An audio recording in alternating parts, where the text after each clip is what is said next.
mempresentasikan mini tesis saya yang berjudul Fenomena Komunikasi Politik dan Penggelembungan Suara Studi Digital Pemilihan DPD RI tahun 2024 di Kabupaten Pidi, Aceh.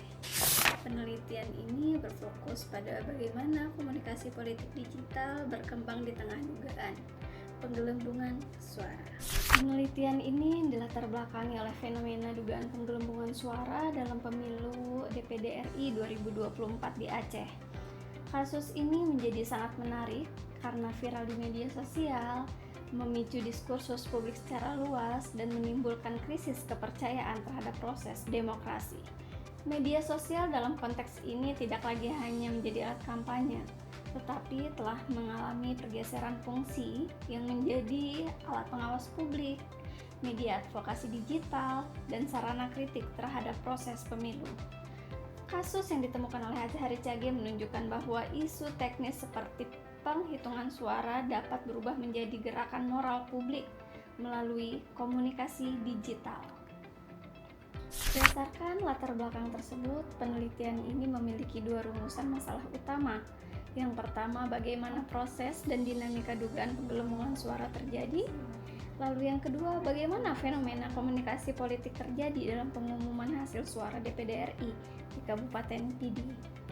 Adapun tujuan penelitian ini adalah menganalisa fenomena komunikasi politik digital, memahami proses penggelembungan suara, dan mengkaji peran media sosial sebagai alat advokasi demokrasi. Penelitian ini menggunakan 3 teori utama sebagai landasan konseptual. Yang pertama ada teori komunikasi politik dari Brian McNair yang menjelaskan interaksi antara aktor politik, media, dan publik dalam sistem demokrasi. Dan yang kedua ada teori agenda setting dari McCombs and Shell yang menjelaskan bahwa media termasuk media sosial mampu menentukan isu apa yang dianggap penting oleh publik melalui viralitas. Dan yang ketiga, ada konsep demokrasi digital dari Manuel Castle yang menekankan kekuatan jaringan dalam membentuk gerakan sosial dan politik. Ketiga teori ini saling terhubung dan menjelaskan bagaimana isu kecurangan dapat berkembang menjadi gerakan politik yang viral. Namun, terdapat juga tantangan seperti disinformasi, echo chamber, dan etika komunikasi digital. Selain itu, pendekatan fenomenologi digunakan untuk memahami pengalaman subjektif masyarakat terhadap fenomena ini. Penelitian ini dibangun atas 3 pilar teori utama. Yang pertama, fenomenologi, yaitu fokus pada pengalaman subjektif individu seperti persepsi masyarakat Aceh terhadap dugaan kecurangan. Yang kedua ada agenda setting yang menjelaskan bagaimana isu menjadi viral dan membentuk opini publik melalui framing tertentu.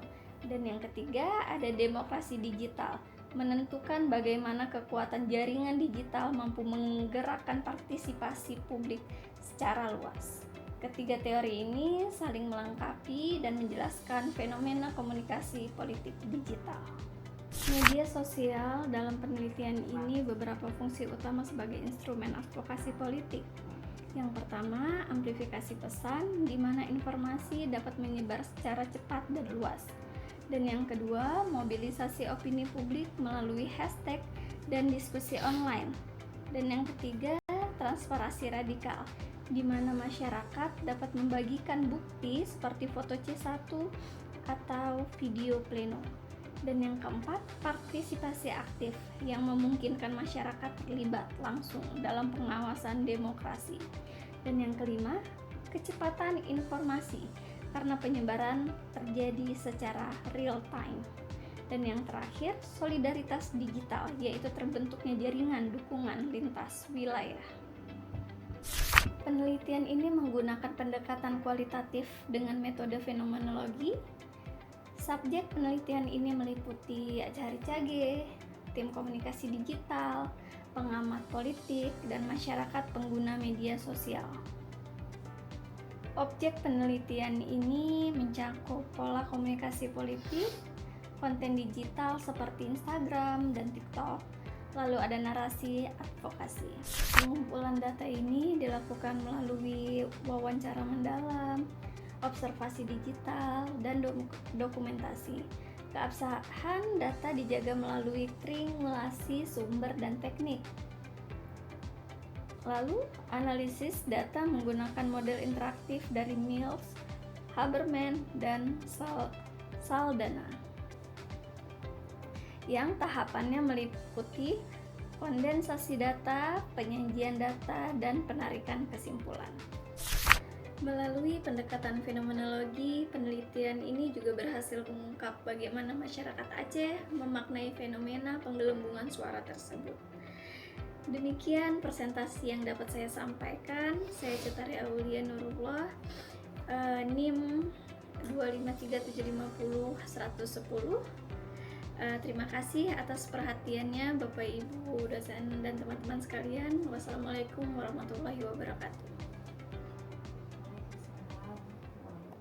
Qulil haqqa walau kana murran. Katakan yang benar walaupun itu pahit. Perjuangkan yang benar, Pak. Terima kasih. Jika memang hari ini ada keputusan hanya kau balai, Pak. Hanya kau balai. Long generasi Aceh, Pak. Mi lagi yo but dalam, Pak. Pajak maju Aceh, Pak.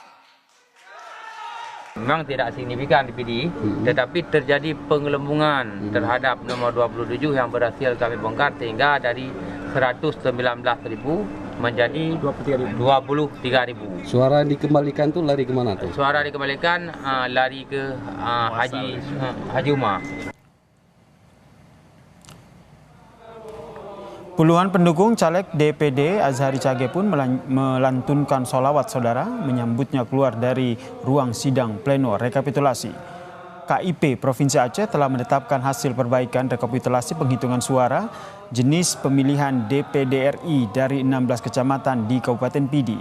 Terbukti satu calon DPD nomor urut 27 mendapatkan penggelembungan suara yang merugikan calon DPD lain.